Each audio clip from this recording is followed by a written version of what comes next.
Hi, my name is Ben Alexander, and I have autism. And I'm doing a movie review today, and it's based on Dodgeball, a true underdog story.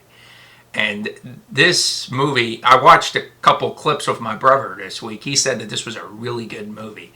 And honestly, I sat and watched it and judged it a little bit and see what if it was good or not. And yeah, I really liked it, and I guess let me tell you what I think of it. So basically, there were two sides. There was the average Joe's Jim, and there was the other Jim, the guy who's kind of cocky, arrogant. It's clear and obvious watching the movie that the average Joes were the good guys, and the other Jim.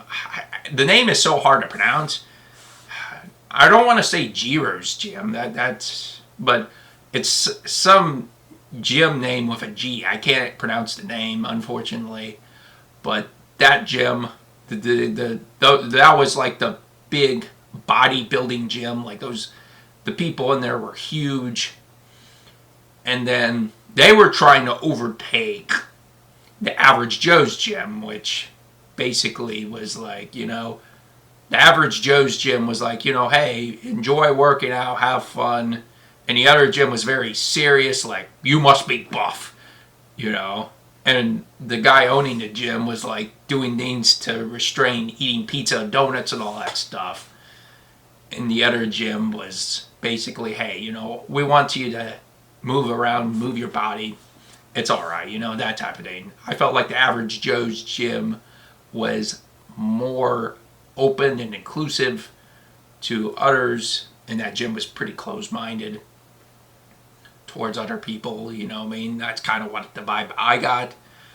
But yeah, so basically the G Gym is trying to overtake the average Joe's Gym, because the owner really was behind on bills, and one of the ladies, who later joined the average Joe's team, was working for a bank, but then the owner of the G Gym basically lied and fired her. And it was very crazy experience. So obviously she was on Team Average Joe's trying to beat the G Gym. And yeah, so the thing about the dodgeball here, so they have to come up with $50,000. So after the $50,000, they had to figure out how to get there. They tried a car wash, which that did not do well. And then the next one was a dodgeball tournament in Las Vegas. And they got really, really lucky, because there were Girl Scouts because they had to beat the Girl Scouts to go to Las Vegas. And the Girl Scouts won, but they had somebody with a drug test. That drug tested positive on the Girl Scouts, so guess what? They got to move on. And then they just won in miraculous ways. It was unbelievable. I mean, obviously it's a movie, they're gonna come up with the craziest ways to win this tournament or whatever. And that's exactly what happened here.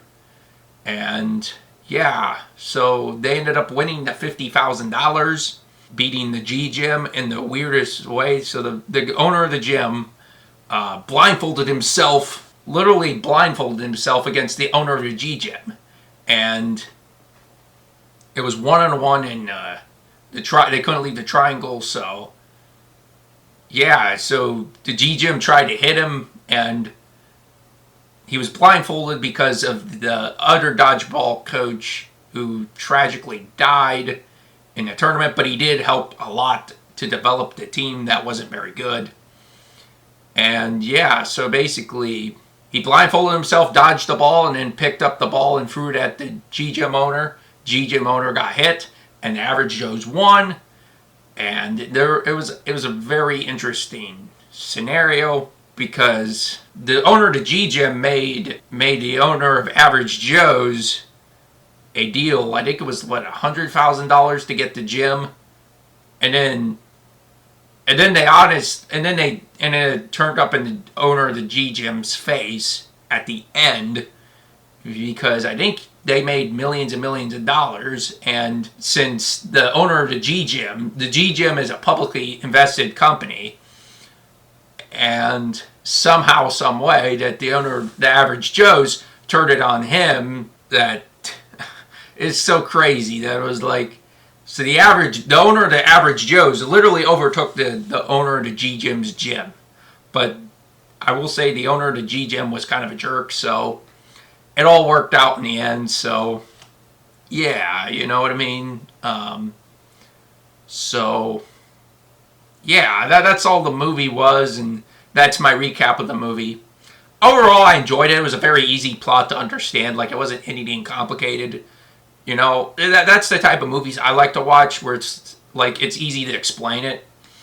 Like other movies, I have trouble explaining. It's like, what on earth did I watch? But this one is like, this is very, very good, very understandable. You can understand what's happening. So yeah, it was a great movie. I really highly recommend you watch Dodgeball, a true underdog story.